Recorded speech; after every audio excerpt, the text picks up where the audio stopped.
만성적인 디플레이션에 시달려온 일본이 최근 물가 상승 압력에 놓여 있습니다. 2022년 소비자 물가지수가 전년 대비 3.0% 이상 상승하여 1981년 이후 41년 만에 가장 높은 수준을 보였는가 하면 물가 상승률이 목표치인 2%를 계속 웃돌고 있는 것입니다. 이에 따라 일본 내에서 통화정책을 정상화해야 한다는 주장이 꾸준히 제기되었습니다. 일본 중앙은행은 그동안 지속적으로 완화적 통화정책을 유지해왔습니다.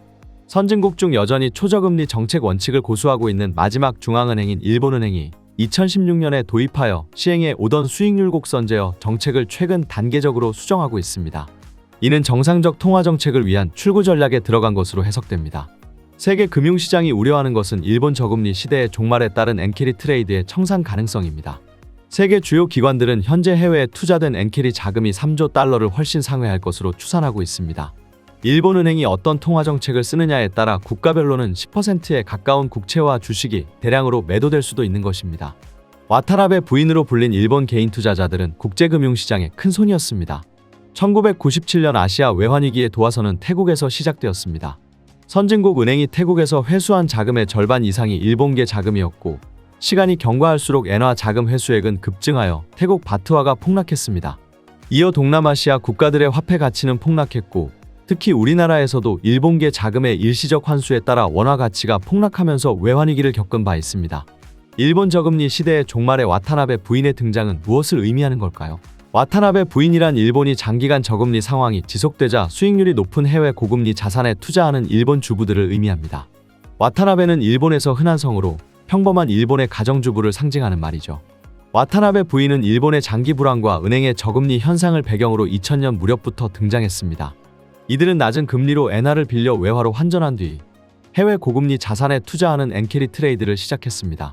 와타나베 부인이 2007년 한 해 동안 팔고 산 외환 규모가 200조엔에 달했는데 이 금액은 도쿄 외환시장 거래량의 약 30%를 차지했죠. 캐리 트레이드란 금리가 낮은 국가에 돈을 차입하여 상대적으로 더 높은 금리를 받을 수 있을 것으로 예상되는 다른 국가의 주식이나 채권에 투자하는 것을 뜻합니다. 만약 차입 통화가 유로화일 경우 유로 캐리 트레이드, 달러화일 경우 달러 캐리 트레이드, 그리고 엔화일 경우 엔 캐리 트레이드라고 부릅니다. 캐리 트레이드 투자가 활발하기 위해서는 사람들이 자국 금리가 낮거나 통화 가치가 지속적으로 하락할 거라는 전망을 할 때입니다.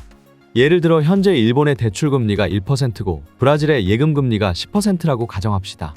이 경우 많은 일본 사람들은 일본에서 대출을 받아 브라질에 투자하게 되죠. 브라질에 예금하면 1년에 10%의 이자를 받을 수 있기 때문입니다. 여기에 일본의 환율까지 약세가 되면 와타나베 부인의 수익은 더 커지겠죠. 일본은 장기 불황을 극복하기 위해 소위 잃어버린 10년이라 불리는 기간 동안 제로금리를 유지했습니다. 와타나베 부인의 자금은 2008년 금융위기 이후 일본 엔화가 강세로 바뀌면서 회수되기 시작했습니다. 일본에 와타나베 부인이 있었다면 미국에는 스미스 부인이 있었습니다. 미국은 금융위기 이후 제로금리 정책과 대규모 양적 완화를 실시했었죠. 하지만 2014년 이후 달러가 다시 강세를 보이자 스미스 부인도 투자금을 회수했습니다. 그리고 유럽의 소피아 부인이 이 빈자리를 채웠습니다. 만화로 보는 맹큐의 경제학 강의는 휴넷 또는 이페스코리아에서 유료로 수강할 수 있습니다. 경제학의 베스트셀러.